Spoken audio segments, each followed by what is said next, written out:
Let us now pray the Oratio Imperata for protection against COVID-19. Please all kneel. Merciful and compassionate Father, we come to you in our need to seek your protection against the COVID-19 that has disturbed and claimed many lives. We ask you now to look upon us with love and by your healing hand, dispel the fear of sickness and death, restore our hope, and strengthen our faith. We pray that you guide the people tasked to find cures for this disease and to stem its transmission. We thank you for the vaccines developed, made possible by your guiding hands. Bless our efforts to use these vaccines to end the pandemic in our country. We pray for our health workers that they may minister to the sick with competence and compassion. Grant them health in mind and body, strength in their commitment, protection from the disease. We pray for those afflicted. May they be restored to health. Protect those who care for them. Grant eternal rest to those who have died. Give us the grace in these trying times to work for the good of all and to help those in need. May our concern and compassion for each other see us through this crisis and lead us to conversion and holiness. Grant all this through our Lord Jesus Christ, your Son, who lives and reigns with you in the unity of the Holy Spirit, God forever and ever. Amen. Amen. We fly to your protection, O Holy Mother of God. Do not despise our petition in our necessities, but deliver us always from all dangers, O glorious and blessed Virgin. Amen. Amen. Our Lady, health of the sick. Pray for us. Saint Joseph. Pray for us. Saint Raphael the Archangel. Pray for us. San Roque. Pray for us. San Lorenzo Ruiz. Pray for us. San Pedro Calungsod. Pray for us.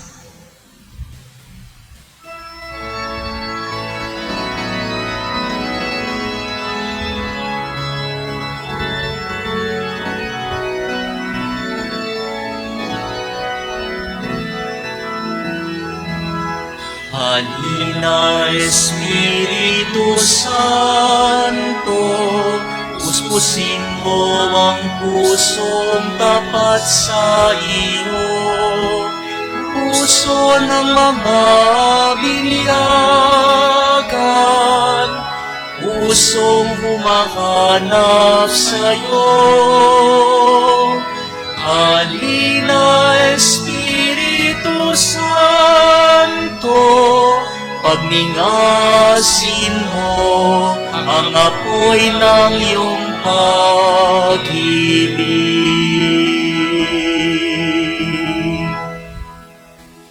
In the name of the Father, and of the Son, and of the Holy Spirit, Amen. the grace of our Lord Jesus Christ, the love of God, and the communion of the Holy Spirit be with you all. And with your spirit. My dear brothers and sisters, today is our last day of our novena to the Holy Spirit. And this Sunday, we will be commemorating Pentecost Sunday. And Jesus reminds us today that the culmination of the Easter season is always giving us the gift of mission. We are being sent to mission. This is the culmination of our faith. And so, to prepare ourselves to celebrate this Eucharistic celebration, let us first acknowledge our sins and humbly ask the Lord for His pardon and strength.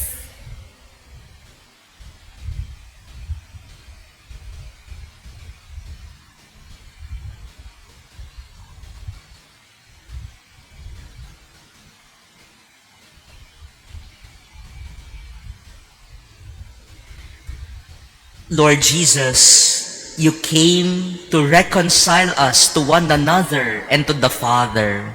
Lord, have mercy. Lord, have mercy. Lord Jesus, you heal the wounds of sin and division. Christ, have mercy. Christ, have mercy. Lord Jesus, you intercede for us with your Father.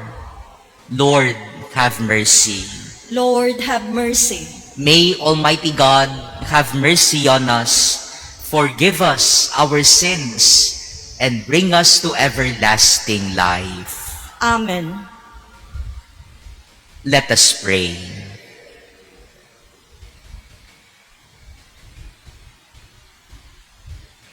Grant, we pray, Almighty God, that we who have celebrated the Paschal festivities may, by your gift, hold fast to them in the way that we live our lives. Through our Lord Jesus Christ, your Son, who lives and reigns with you in the unity of the Holy Spirit, one God, forever and ever. Amen.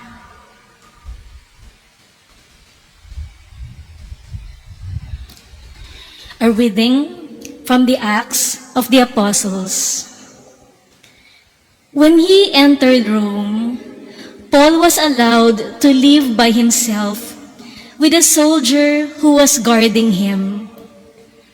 3 days later, he called together the leaders of the Jews. When they had gathered, he said to them, "My brothers, although I had done nothing against our people or our ancestral customs, I was handed over to the Romans as a prisoner from Jerusalem.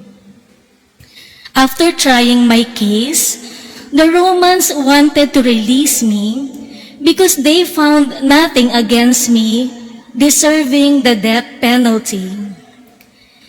But when the Jews objected, I was obliged to appeal to Caesar, even though I had no accusation to make against my own nation.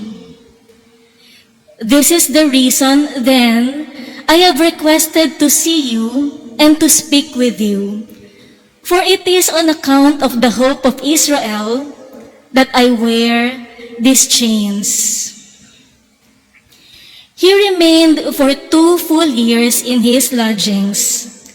He received all who came to him, and with complete assurance and without hindrance, he proclaimed the kingdom of God and taught about the Lord Jesus Christ.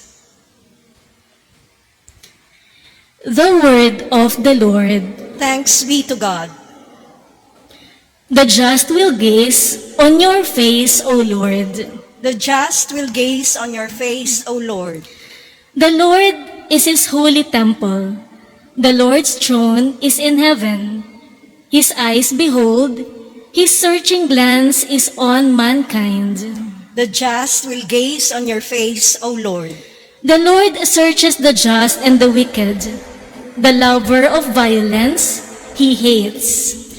For the Lord is just, he loves just deeds. The upright shall see his face. The just will gaze on your face, O Lord.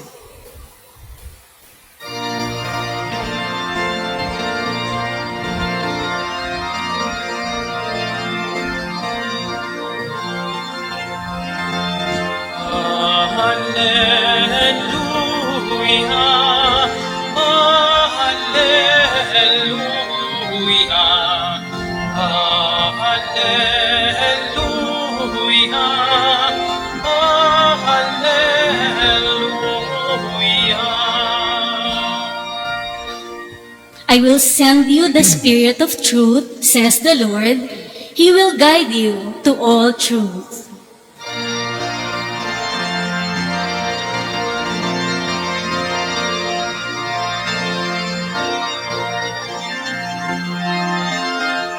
Hallelujah,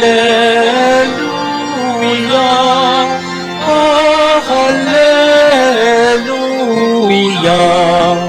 hallelujah.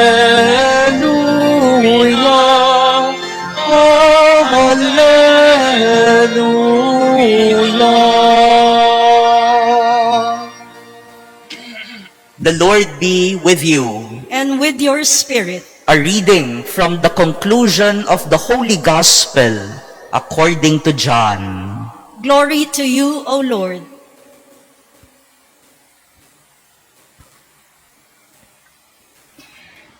Peter turned and saw the disciple following whom Jesus loved, the one who had also reclined upon his chest during the supper and had said, Master, who is the one who will betray you?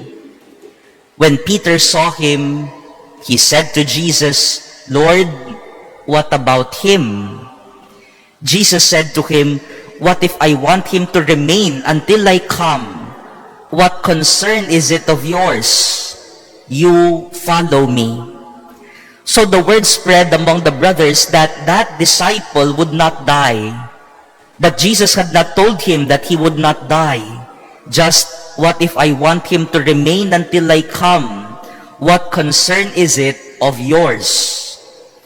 It is this disciple who testifies to these things and has written them. And we know that his testimony is true. There are also many other things that Jesus did. But if these were to be described individually, I do not think the whole world would contain the books that would be written. Brothers and sisters, the Gospel of the Lord. Praise to you, Lord Jesus Christ. We are now towards the conclusion of the Easter season. Today is our last day of the novena to the Holy Spirit, and tomorrow is already Pentecost Sunday. Tonight, we celebrate in our parishes and communities the vigil for Pentecost. That is why our readings today also are the conclusion. In our first reading, the conclusion of the Acts of the Apostles. We have been reading for the whole Easter season from that book, and now we are at the end. We are reading the conclusion of the Acts of the Apostles. And also our gospel today, we have been hearing for the whole Easter season from the gospel according to St. John. And today, we read the last verses of the Gospel of John. My dear brothers and sisters, we will notice that in our two readings today, both conclusions of two books, we read that they conclude with mission. And this teaches us something, my dear brothers and sisters, that the Easter season culminates and concludes with mission. This also teaches us something about our faith as followers of Jesus, our faith as Christians, our life as Christian. Our life, therefore, should also always end and culminate with mission. Itinuturo po sa atin ng ating mga pagbasa ngayong araw na ang ating buhay bilang mga Kristiyano, tagasunod ni Jesus, ay lagi dapat magtatapos, laging magbibigay misyon. In our gospel reading today, we hear about the beloved disciple, the one whom Jesus loved. And you can see that some disciples are seemingly envious of him. Even Peter, they asked, what about him? the disciple Jesus loved, they were asking what will happen to him, as if they were trying to see if he was the favorite really of Jesus. But see, my dear brothers and sisters, toward the end of the Gospel of St. John, he presented himself. He said, "It is this disciple, the one whom Jesus loved, who testifies to these things and has written them." Nagpakilala siya sa huli. Siya pala ang alagad na minahal ni Jesus. Pero sa pagpapakilala niya, hindi lang naman siya nagmalaki. Hindi lang para inggitin ang ibang mga alagad at sabihin, "Ako ang beloved, ako ang paborito." It did not end there. His being beloved is not just something that he wants to relish in. His being beloved is a reason for him to do mission. Ang pagiging kanyang minamahal na alagad ni Jesus ay hindi lamang isang dahilan para magmayabang siya, para maging masaya siya sa kanyang sarili. Minahal siya ni Jesus, kaya mas malaki ang misyon na kanyang ginampanan. Siya ang nagsulat ng ebanghelyo na ito. He felt he was beloved by God, and therefore it should culminate in mission. He felt so loved by God that he wanted to share this love to others. The love of God for us should always culminate in mission. And this is also what we hear from the conclusion of the Acts of the Apostles. St. Paul finally reached Rome.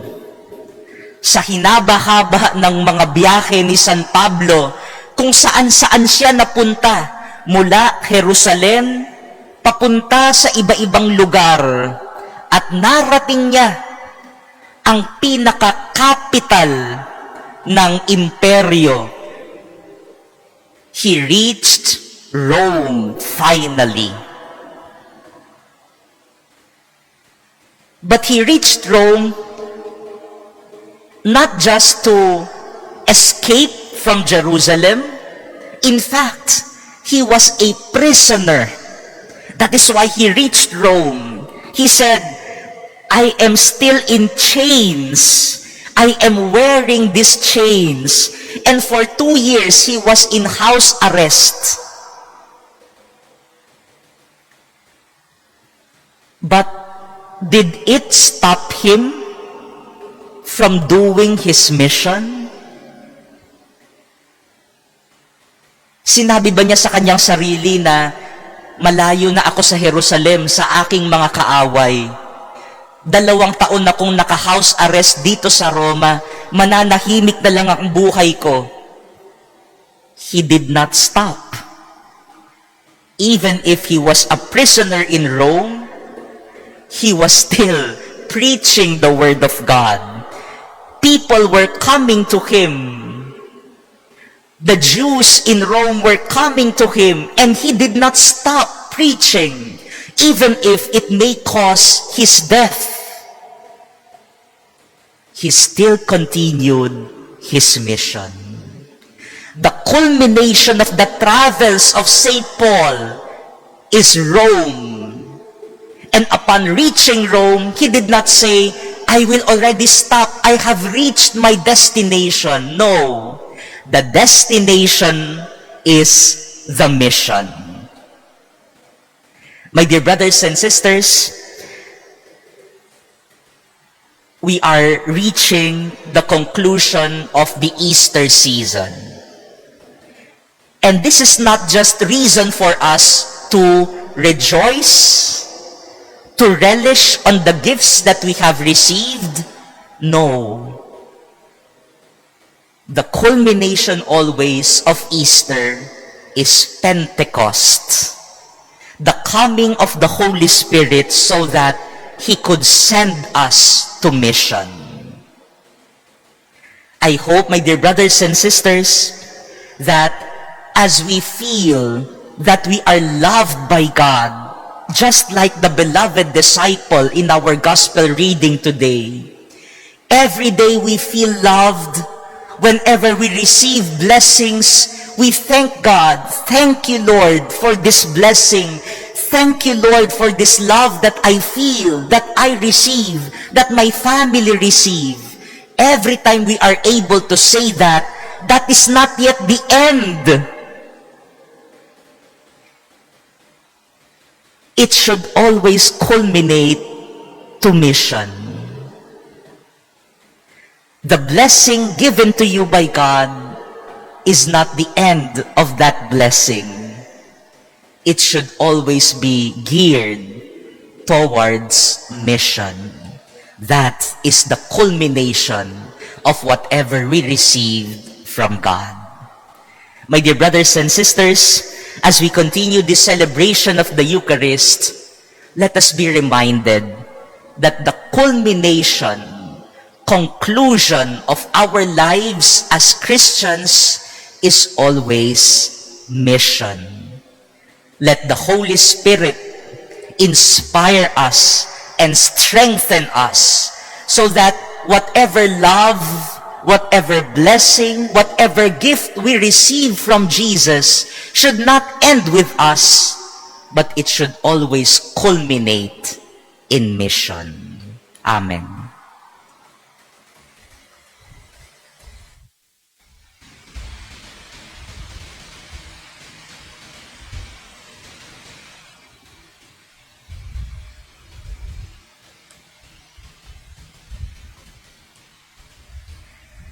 Jesus, who himself came to people as a servant in obedience to his Father, wants us to keep God's interests above all things.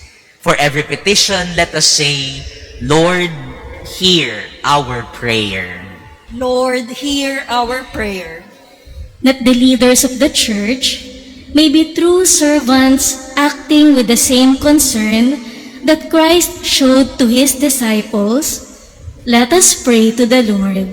Lord, hear our prayer. That government leaders may be faithful to their commitments and fulfill their duties in the spirit of love and service. Let us pray to the Lord. Lord, hear our prayer. That those who experience difficulties may receive strength from the Holy Spirit. Let us pray to the Lord.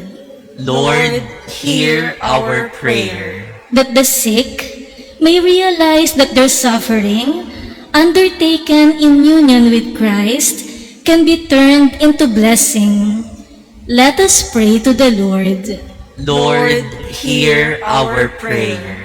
That deceased relatives and friends may enjoy the peace in God's eternal home. Let us pray to the Lord. Lord, hear our prayer.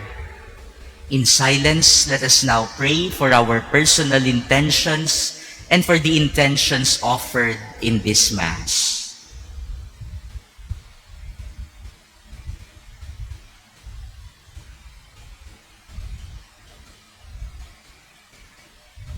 Father, your Son placed your interest above all else, even to the extent of suffering for humankind. Grant that we may always honor him by making him most important in our lives. We ask this through Christ our Lord. Amen.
Pray, brothers and sisters, that my sacrifice and yours may be acceptable to God, the Almighty Father. May the Lord accept the sacrifice at your hands for the praise and glory of his name, for our good and the good of all his holy church. May the Holy Spirit, coming near, we pray, O Lord, prepare our minds for the divine sacrament, since the Spirit himself is the remission of all sins. Through Christ our Lord. Amen. The Lord be with you. And with your spirit, Lift up your hearts. we lift them up to the Lord. Let us give thanks to the Lord our God.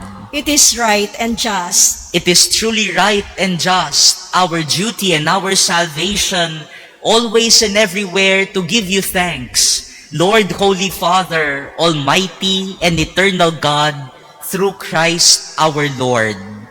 For after his resurrection, he plainly appeared to all his disciples and was taken up to heaven in their sight, that he might make us sharers in his divinity. Therefore, overcome with paschal joy, every land, every people exalts in your praise, and even the heavenly powers with the angelic hosts sing together the unending hymn of your glory as they acclaim. Holy, holy, holy, Lord God of hosts, heaven and earth are full of your glory. Hosanna in the highest. Blessed is he who comes in the name of the Lord. Hosanna in the highest.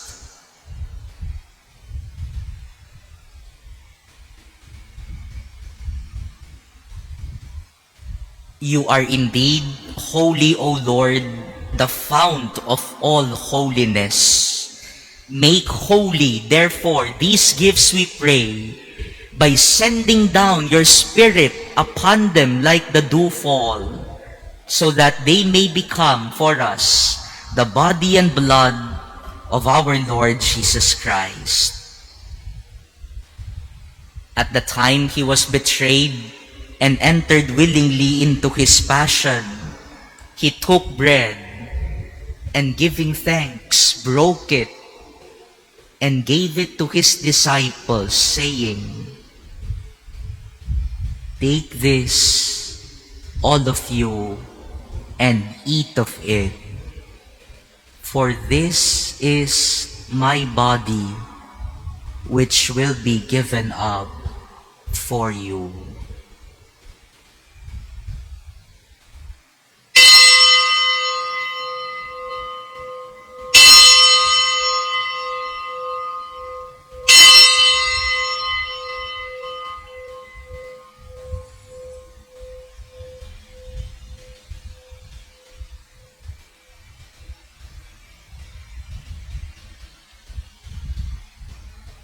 In a similar way, when supper was ended, he took the chalice, and once more giving thanks, he gave it to his disciples, saying, "Take this, all of you, and drink from it, for this is the chalice of my blood, the blood of the new and eternal covenant, which will be poured out for you and for many for the forgiveness of sins. Do this in memory of me."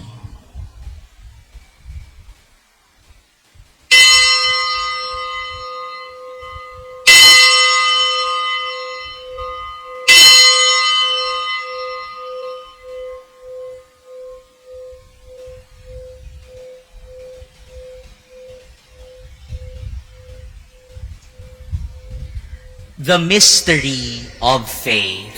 Save us, Savior of the world, for by your cross and resurrection, you have set us free. Therefore, as we celebrate the memorial of his death and resurrection, we offer you, Lord, the bread of life and the chalice of salvation, giving thanks that you have held us worthy to be in your presence and minister to you.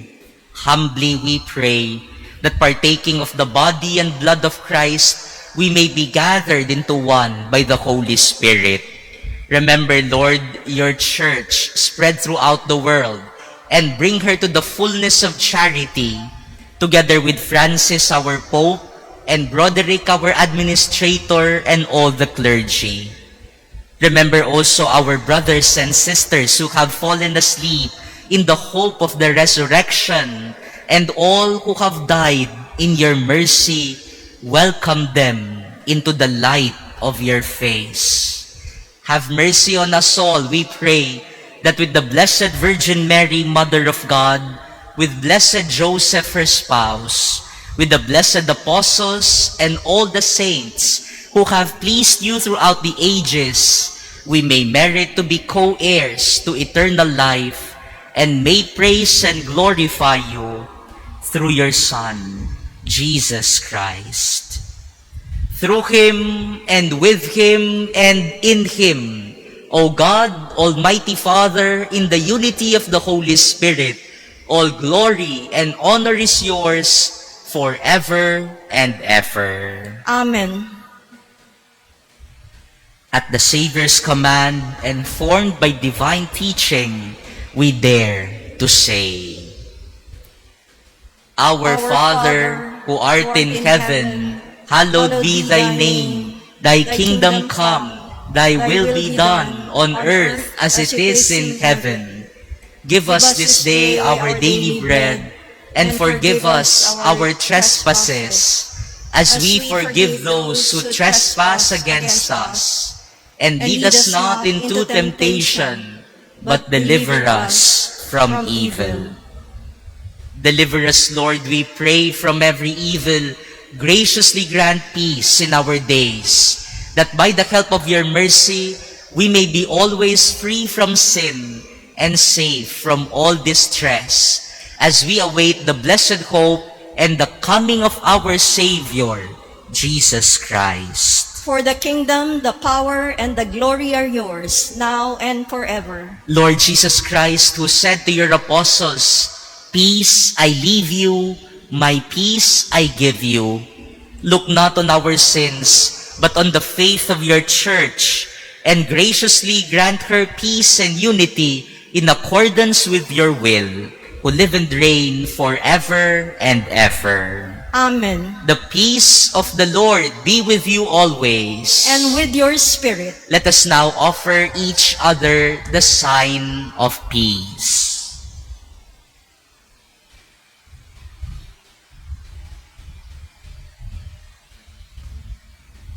Lamb of God, you take away the sins of the world. Have mercy on us. Lamb of God, you take away the sins of the world. Have mercy on us. Lamb of God, you take away the sins of the world. Grant us peace.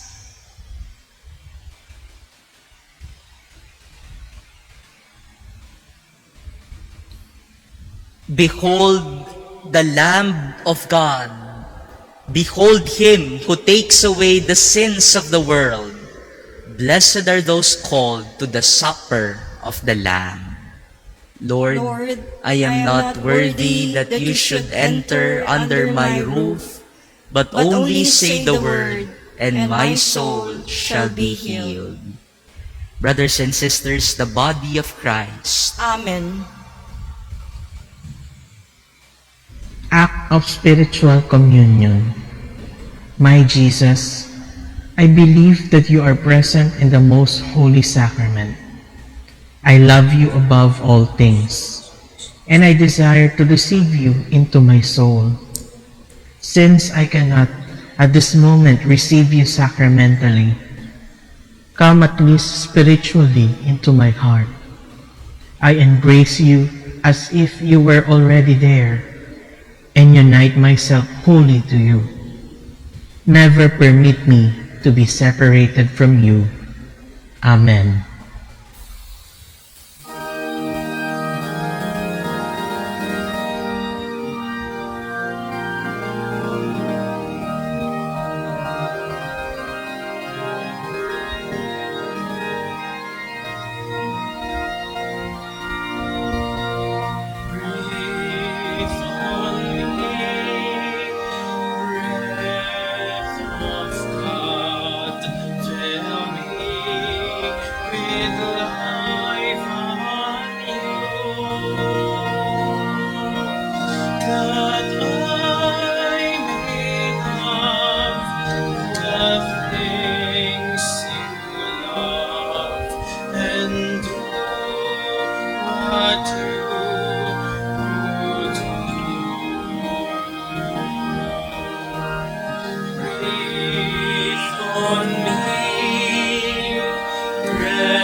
Let us pray.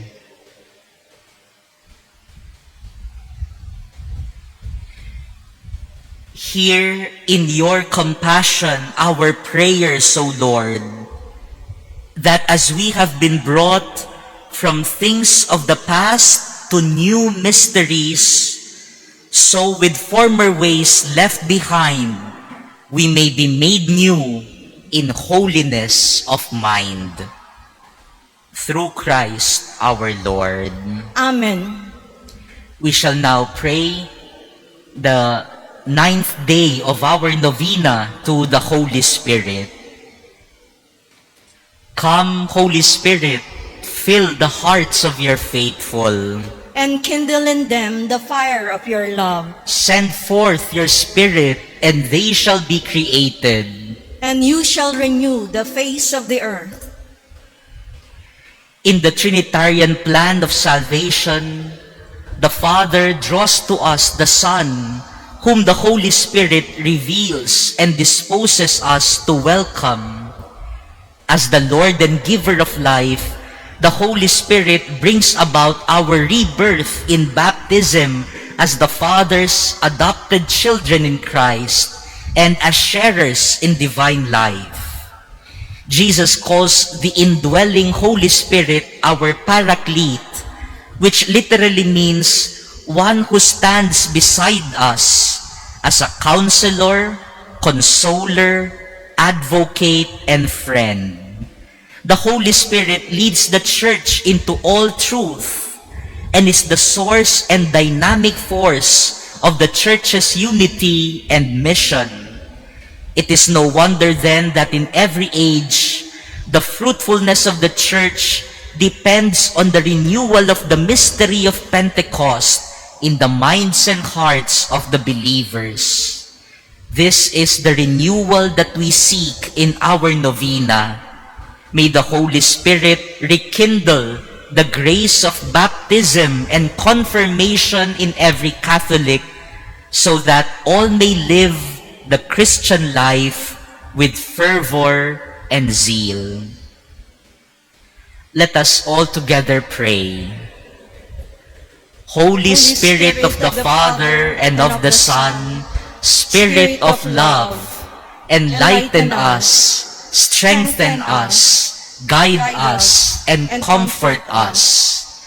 You who pray and act in us, make us know the Father by contemplating the face of the Son who reveals Him, so that we may proclaim the divine love of the most holy Trinity. Make our life a sign of love. Make the Church a living word, an uplifting presence, a consecration of the world to the Trinitarian love that creates, redeems, and sanctifies, now and forever. Amen. Mary, star of the new evangelization, Pray for us. we would like to thank all of you for joining us in this celebration of the Mass this morning, and also for all those who have joined us for the 9 days of our novena to the Holy Spirit. We pray that the gifts and fruits of the Holy Spirit fill us as we celebrate Pentecost this Sunday. And we also urge everyone to continue doing our mission, our part in sharing and caring for one another. We would like to thank all those who have given for the community pantry here in Intramuros. And now, we are not sharing not only here in Intramuros, but the Manila Cathedral has become like a hub where donations are given, and the different parishes nearby come here to get source and supply for their community pantries. And so we thank everyone who have continually shared with us, especially for the food that we are sharing to our brothers and sisters. And we also would like to thank all of you who have continued supporting the Manila Cathedral in our mission, those who have given their donations through their Mass offerings also. Maraming salamat po. And may the Holy Spirit continue to make our mission, our sharing, and our caring for one another really fruitful for the evangelization of the peoples. The Lord be with you. And with your spirit. And may Almighty God bless all of you, the Father and the Son and the Holy Spirit. Amen. Go forth, the Mass is ended. Thanks be to God.